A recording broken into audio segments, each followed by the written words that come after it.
Welcome to the Daily, presented by EA Sports FIFA 12 with Simon Borg. I'm Jason Segini. We're here in Seattle ahead of the U.S. Open Cup final, but first we want to get to some of the action from this past weekend and what might have been the biggest game of the weekend, Simon. The Columbus Crew getting Eddie Gavin back on Sunday and beating a DC United team that has playoff aspirations. This is big for two reasons. One, Columbus basically puts their grasp on one of the playoff spots in the East with that win, and they keep DC United at bay. DC United still on the outside looking in. Eddie Gavin, this looks like a whole new acquisition by the Crew. He's fresh after a long layoff. The Crew were struggling without him. He comes on, gets the game winner, spectacular diving header. He changed the team.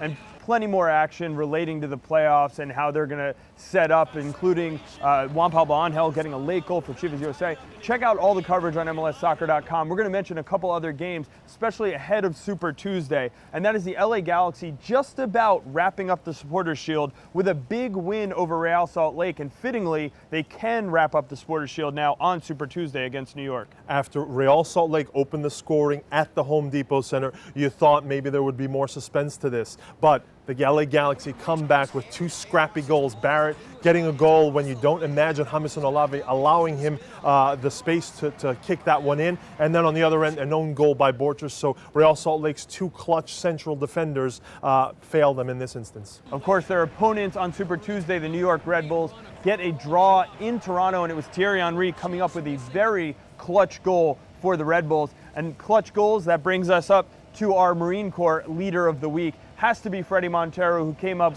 clutch and then some for his team in New England. Jason, there was some speculation that Fredy Montero may have been rested for the match in New England, but Ziggy Schmidt says he'd opted to go with the hot hand of Fredy Montero, and it paid off. He scores the equalizer right after New England opened the scoring through Diego Fagundes. Then he gets the game winner shortly after that. Montero right now is a man on fire. Well, don't forget to check back on the site next week as we continue celebrating Latino values and the Marines who live by them. So Seattle now looking ahead to the U.S. Open Cup final against the Chicago Fire. The Sounders going for 3 in a row. The Fire going for their 5th all-time championship, which would tie the record. Simon, what's the biggest storyline going into the match? Well, today, Jason, it has to be injuries and how key players are doing for both sides. We look at Chicago. Dominic Oduro, their top scorer, came out of the match against Houston over the weekend with a bum ankle. How is he doing, and can he be a starter on Tuesday? As well as Sebastian Grazzini. He was held out of the match in Houston. Is he ready to go a full 90? And then looking at Seattle, Mauro Rosales. They say he's back from that MCL tear suffered just a couple weeks ago, but is he ready to contribute? How many minutes? And James Riley, they're starting right back. What's his status for the game? So we hope to find those answers later today.